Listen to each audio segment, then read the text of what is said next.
चलिए ना, देर हो रही है। रहीम संभाल कर, शॉल हमारे बापूसा ने आमिर से भेजी है। गिर गई तो गंदी हो जाएगी ना। हम कुछ नहीं जानते, चलो चलो। रहीम धीरे चलिए, आप तो दौड़े जा रहे हैं। इतनी बड़ी होकर बच्चों के साथ साथ चल नहीं सकती अब छोटी मिजान। दौड़कर पकड़ कर दिखाइए हमें। अरे रहीम,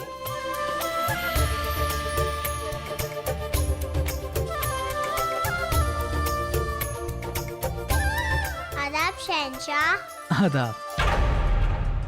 हमें तो लगा आपने यहाँ हमें अकेले बुलाया है। हमें भी नहीं पता था। आप इनके साथ खेलिए, हम चलते हैं। रुकिए ना, अब दोनों से हमें काम है। क्यों? ऐसा क्या काम है रहीम? पतंग उड़ानी है। आप दोनों कच्चे से आती है ना, इसलिए बुलाया है। कितने दिन हो गए पतंग नहीं उड़ाई। परंतु रहीम, कितनी ठंड है, ऐसे में बाहर रहे तो ठंड लग जाएगी ना। हमें क्यों लगेगी ठंड, जब सैंटा को ठंड नहीं लगती है ना सैंटा।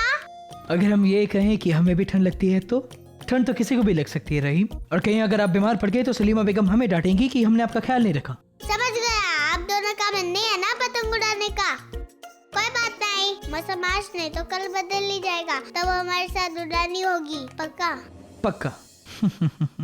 गुस्ताखी के लिए माफी शहंशाह। खाने खाना रहीम, सलीमा बेगम आपको बुला रही हैं। वो तो हमेशा ही हमें ढूंढती रहती है।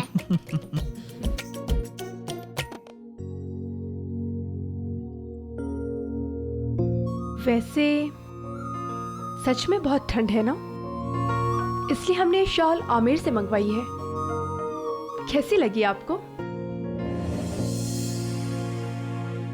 वाकई बहुत उम्दा शॉल है, रंग बहुत खूबसूरत है इसके। सर्दियों में गर्म रखेगा ये। आपको अच्छी लगी है?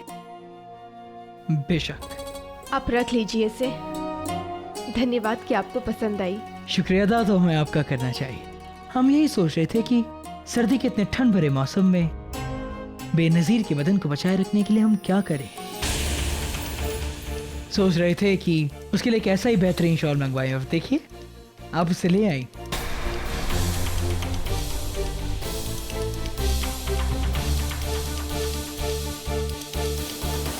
बेनजीर के लिए ये बहुत ही माकूल तोहफा है।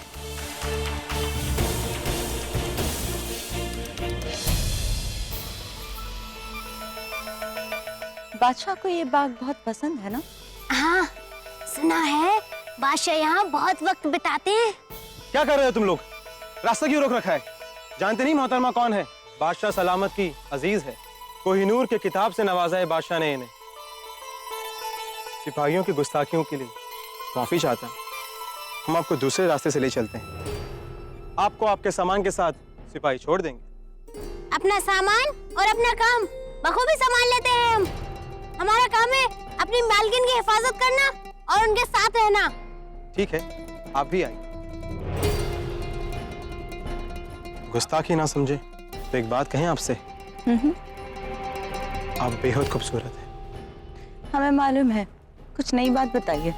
ठीक है, दिल की बात कर रहा हूँ। जब से आपको देखा है दीवाने हो गए। अक्सर हमें देखकर लोगों को ऐसा ही होता है। मगर हमारा हाल कुछ और है। रात दिन आप ही का ख्याल आता है। एक रहम करिए बंदे पर, एक शाम हमारे साथ बिताइए। मलाल नहीं होने देंगे आपको इस शाम का। मलाल तो तुम्हें इस हरकत का होगा अगर हम बादशाह से कह दें कि उनकी खास कनीज के साथ तुम इस तरह से पेश आए और हमसे एक शाम मांगी। अरे इनसे क्या बात करना, ये सोचते हैं अपने ओहदे का गलत फायदा उठा लेंगे। अपने धड़ पर इन्हें अपना सारा बुरा लगने लगा है। चलो शहंशाह से तुम्हारी शिकायत करके आते हैं। ए बांदी, दूर रहो हमसे। साकिरा नाम है उसका, तमीज से बात करो। उसकी कद काटी पर मत जाओ।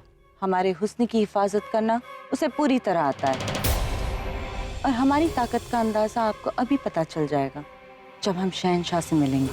आप तो नाराज हो गए। आप जानती हैं आपके हुस्न को देखकर कोई भी आशिक हो सकता है। हम भी हो गए। बादशाह तक जाने की जरूरत नहीं है। पागल आशिकी समझकर माफ कर दीजिए। कसम खाते हैं आज के बाद आपके रास्ते में नहीं आएंगे। लेकिन इस बात को आज यहीं दफना दीजिए। माफ कर दीजिए। गुस्ताखी तो बहुत बड़ी की तुमने, मगर जल्द ही अपनी हद और औकात का पता चल गया। इसीलिए जाओ, माफ कर दिया। इसकी शिकायत शहंशाह से करनी चाहिए थी आपको। नहीं जाकिरा, हम यहाँ अपना मकसद पूरा करने आए हैं, ना ही दुश्मन की फौज बढ़ाने। पर बेचारे की गलती भी नहीं है इसमें। हमारा हुस्न ही ऐसा है कि हर कोई शिकार बन जाता है। बस जलाल पर जादू चलाना बाकी है।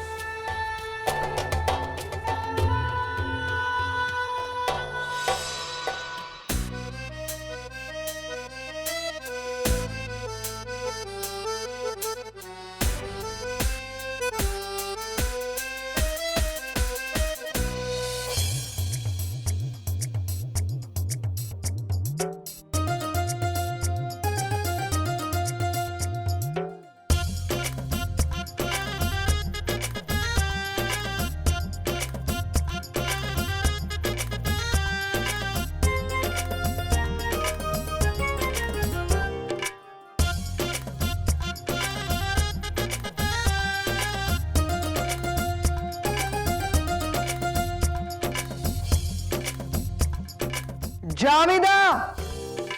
क्यों अम्मी जान, कैसे लग रहे हैं हम?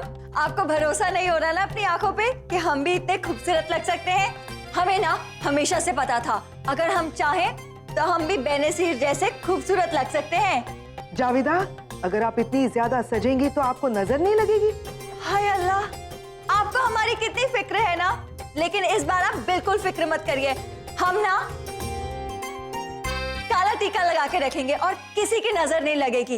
वैसे अम्मी जान, अगर हम इस लिबास में महल से गुजरेंगे ना तो हमें देख के सब बेहोश हो जाएंगे, वैसे ही जैसे उस बेनज़ीर को देख के बेहोश हुए थे। बेनज़ीर को देखकर लोग बेहोश हुए थे। अगर आपकी इस बेवकूफी के बारे में लोग देखेंगे तो सोचकर मर जाएंगे। आपको खूबसूरती की नहीं, अक्ल की जरूरत है। अक्ल से क्या होता है अम्मी जान? अक्ल वाले ना वजीर बन के रह जाते हैं, लेकिन हुस्न वाले बेगम बन जाते हैं। खामोश! बहुत जबान चल रही है आपकी जावेदा। अब बस हो गया, जाइए और लिबास बदलिए अपना। हाय अल्लाह, हमें नहीं पता था कि हमारे हुस्न से हमारी अम्मी जान जैसी सासू माँ को भी रश्क होगा। अब आप भी जलने लगी हमसे। अगर आपने तुरंत ये लिबास नहीं बदला। ठीक है, बदलते हैं। इतना क्यों तीखा हो रही हैं?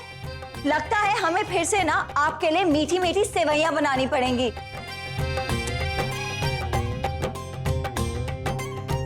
जब आदम खान साहब का निकाह इनके साथ हो रहा था तब आप कहाँ थे हुजूर?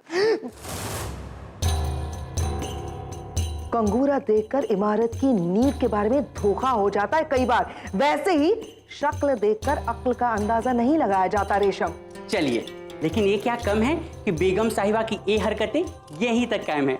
वो अपनी दुनिया में बहुत खुश हैं। हाँ, जावेदा अपनी छोटी सी दुनिया में खुश है, लेकिन हम पूरे हिंदुस्तान पर राज करना चाहते हैं। वो तो आप कर ही रही हैं वजीर आलिया। नहीं रेशम, ताज और औधा कमाने के लिए इतनी मेहनत नहीं करनी पड़ती जितनी ताज और औधा संभालने में करनी पड़ती है। जब शहंशाह की बेगमें उनके दिलो दिमाग पर छा जाती है तो हम जैसे लोग प्यादे बनकर रह जाते हैं। लेकिन माम अंगा प्यादा नहीं है, वजीर आलिया है, और हम वजीर आलिया बनकर ही रहेंगे।